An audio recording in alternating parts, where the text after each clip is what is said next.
செய்திகள். பிரதமர் நரேந்திர மோடி அவர்கள் இன்று ஜம்மு காஷ்மீருக்கு பயணம் மேற்கொள்ள உள்ளார். திருச்சியில் அமைய உள்ள நூலகத்திற்கு காமராசர் அறிவுலகம் என்று பெயர் சூட்டி தமிழ்நாடு அரசு அரசாணை வெளியிட்டுள்ளது.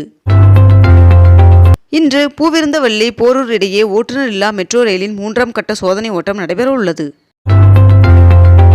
காகிதம் இல்லத்தவர்களின் பிறந்த நாளான நேற்று முதலமைச்சர் மு.க.ஸ்டாலின் அவர்கள் மரியாதை செலுத்தினார். இன்று முதல் இளங்கலை மருத்துவம் மற்றும் பல் மருத்துவ படிப்பிற்கான விண்ணப்பங்கள் பெறப்படும் என்று தெரிவிக்கப்பட்டுள்ளது. திமுக ஆட்சி பொறுப்பேற்ற இந்த 4 வருடத்தில் மட்டும் இதுவரை 5 லட்சம் கோடி ரூபாய் வருவாயை வணிக வரித்துறை ஈட்டியுள்ளதாக தகவல் தெரிவிக்கப்பட்டுள்ளது. சென்னை புரசைவாக்கம் கங்காதரேஸ்வரர் சுவாமி கோவிலில் தேரோட்டத்தை முன்னிட்டு சென்னையில் இன்று 7 பள்ளிகளுக்கு உள்ளூர் விடுமுறை அறிவிக்கப்பட்டுள்ளது. பொறியியல் படிப்பிற்கு விண்ணப்பிப்பதற்கு இன்று கடைசி நாள் என்று தெரிவிக்கப்பட்டுள்ளது. மதுரை அருகே 800 ஆண்டுகளுக்கு முற்பட்ட சிவன் கோவில் கண்டுபிடிக்கப்பட்டுள்ளது. தமிழ்நாடு முழுவதும் 156 வழக்குகளில் தொடர்புடைய 136 சைபர் குற்றவாளிகளை போலீசார் கைது செய்தனர். ஆஸ்திரியாவின் ஆண்ட்ரீஸ் நிறுவனத்துடன் இணைந்து டிஷ்யூ பேப்பர் உற்பத்தியில் TNPL ஈடுபட உள்ளதாக தகவல் வெளியாகியுள்ளது. கூடுவாஞ்சேரியில் 8ஆம் தேதி தனியார் துறை சிறப்பு வேலைவாய்ப்பு முகாம் நடைபெற உள்ளதாக தகவல் வெளியாகியுள்ளது. சென்னையில் மெட்ரோ ரயில் 2ஆம் கட்ட திட்டத்தில் ஓட்டுநர் இல்லாமல் இயக்கப்படும் மெட்ரோ ரயில்களை தயாரிப்பதற்கான ஒப்பந்தம் 1538 கோடி ரூபாய் மதிப்பில் வழங்கப்பட்டது.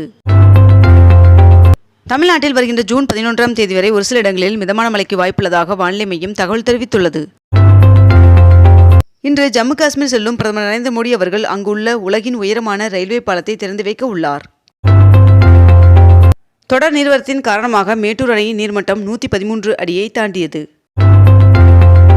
உலக சுற்றுச்சூழல் தினத்தை முன்னிட்டு முதலமைச்சர் மு.க.ஸ்டாலின் அவர்கள் மாசு கட்டுப்பாட்டு வாரியத்தின் புதிய மையத்திற்கு அடிக்கல் நாட்டினார். கன்னியாகுமரியில் சுற்றுலா படகு சேவை கட்டணம் இன்று முதல் உயர்த்தப்படுவதாக பூம்புகார் கப்பல் போக்குவரத்து கழகம் அறிவித்துள்ளது. முகூர்த்த தினமான இன்று சார்பதிவாளர் அலுவலகங்களில் கூடுதல் டோக்கன்கள் விநியோகம் செய்யப்படும் என்று தெரிவிக்கப்பட்டுள்ளது. 22 கேரட் ஆபண தங்கத்தின் விலை சவரனுக்கு ஒரே நாளில் 320 ரூபாய் அதிகரித்து ஒரு சவரன் 73,040 ரூபாயாகவும் 1 கிராம் 9,130 ரூபாய்க்கும் விற்பனை செய்யப்பட்டு வருகிறது. இதனை அடுத்து 1 கிராம் வெள்ளியின் விலை 114 ரூபாய்க்கு விற்பனை செய்யப்பட்டு வருகிறது. தொகுதி மறுவரையறை குறித்து ஒன்றிய அரசு தெளிவான விளக்கத்தை அளித்தாக வேண்டும் என்று முதலமைச்சர் மு.க.ஸ்டாலின் அவர்கள் தெரிவித்துள்ளார். ஓய்வூதியதாரர்களுக்கு தமிழக அரசால் ஆண்டுதோறும் வழங்கப்படும் பொங்கல் பரிசு தொகை இந்த ஆண்டு உயர்த்தப்பட்டுள்ளது. அடுத்த 5 ஆண்டுகளில் நாட்டில் புதிதாக 75,000 MPBS இடங்கள் உருவாக்கப்படும் என்று ஒன்றிய அமைச்சர் நாட்டா அவர்கள் தெரிவித்துள்ளார்.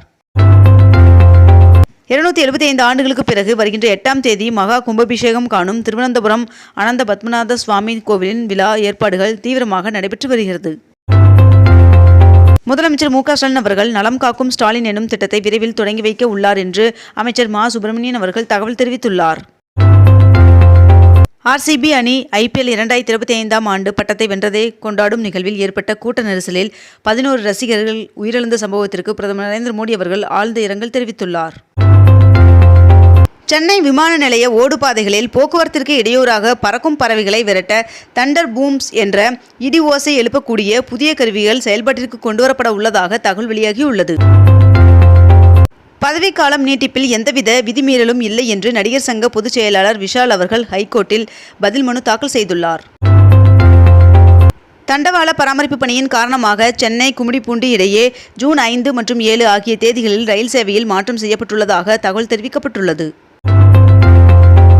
உணவு விற்பனை தொடர்பாக 14 வழிகாட்டு நெறிமுறைகளை தமிழ்நாடு உணவு பாதுகாப்புத்துறை வெளியிட்டது. சட்டமன்ற தேர்தல் தொடர்பான ஆலோசனைக் கூட்டம் நடத்த திட்டமிட்டுள்ள நிலையில் ஜூன் 2ஆம் வாரத்தில் உள்துறை அமைச்சர் அமித்ஷா அவர்கள் மதுரை வருகை தர உள்ளதாக தகவல் வெளியாகியுள்ளது. நாகையில் மினி டைட்டில் பூங்கா அமைக்க தமிழ்நாடு அரசு டெண்டர் கோரியுள்ளது. அரசு விரைவு பேருந்துகளில் பயணிப்போர்களின் எண்ணிக்கை கடந்த மே மாதத்தில் மட்டும் 7,74,000 பயணிகள் முன்பதிவு செய்து பயணித்துள்ளனர் என்று தகவல் வெளியாகியுள்ளது. அரசு மேல்நிலைப்பள்ளி முதுகலை கணினி ஆசிரியர் பதவிக்கு புதிய கல்வி தகுதியை நிர்ணயித்து பள்ளி கல்வித்துறை அரசாணை வெளியிட்டுள்ளது. சென்னையில் மேலும் 10 இடங்களில் முதல்வர் படைப்பகம் அமைப்பதற்கான பணிகளை தமிழ்நாடு அரசு தொடங்கியது. பவானிசாகர் அணைக்கு நீர்வரத்து வினாடிக்கு 2300 கனஅடியிலிருந்து 6900 கனஅடியாக உயர்ந்துள்ளது. ரயில்களில் டிக்கெட் முன்பதிவிற்காக தொடங்கப்பட்ட 2,50,00,000 போலி யூசர் ஐடிகளை நீக்கியுள்ளது ரயில்வே. பள்ளிகளில் தேவைப்பட்டால் முகக்கவசம் அணிவதற்கு உத்தரவிடப்படும் என்று பள்ளிக் கல்வித்துறை அமைச்சர் அன்பில் மகேஷ் அவர்கள் தெரிவித்துள்ளார். பக்ரீத் பண்டிகையை முன்னிட்டு மேலப்பாளையம் சந்தையில் 4 கோடிக்கு ஆடுகள் விற்பனை செய்யப்பட்டது. அதிமுக எம்எல்ஏக்களுடன் அக்கட்சியின் பொதுச் செயலாளர் எடப்பாடி பழனிசாமி அவர்கள் இன்று ஆலோசனை மேற்கொள்கிறார். மெட்ரோ ரயிலில் மே மாதத்தில் 89 லட்சம் பேர் பயணம் செய்துள்ளதாக மெட்ரோ ரயில்வே நிர்வாகம் தகவல் தெரிவித்துள்ளது.